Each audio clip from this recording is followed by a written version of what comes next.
I'm going to demonstrate 3 ways to set up the analysis of variance for a one-way ANOVA with 3 levels on the independent variable. In this problem, there are 3 levels of the independent variable representing types of treatment. So one group controlled their weight loss using diet, another group used exercise, and a third group used a combination of diet and exercise. So we have our data in separate columns. We're going to compute the one-way analysis of variance. We're going to select columns because our data are in columns, 3 columns to be exact. We want to select the post hoc test and the test for equal variance. Click compute. So these are our results.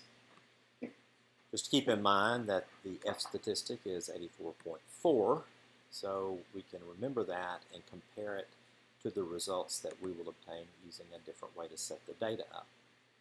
In the second example, I used 2 columns, one that represents the independent variable, and I coded that IVN, meaning independent variables coded numerically.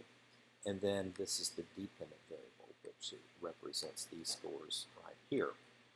So we have 30 rows of data because there are 30 people participating in the experiment. And we have these 2 tables here, IVN and then the dependent variable. So let me show you how you would run that with the data set up like this. So the values are in a single column. The responses, those that is our dependent variable. And the factor, we're going to use IVN, and then those 2.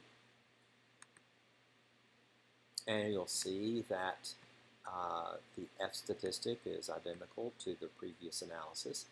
But you see how the data are coded 1, 2, 3, and it may be a little more difficult if you have several factors that have different labels for levels on the independent variable. And so the third way that I'm going to demonstrate is to set it up like this. So instead of using numbers to represent the levels, I'm using the actual variable label. So the first 10 are diet, the second 10 are exercise, and the third 10 are both diet and exercise. So we're going to use these 2, stat, values in a single column, select the dependent variable for responses, and in this case we're going to select IVT, which stands for independent variable as text.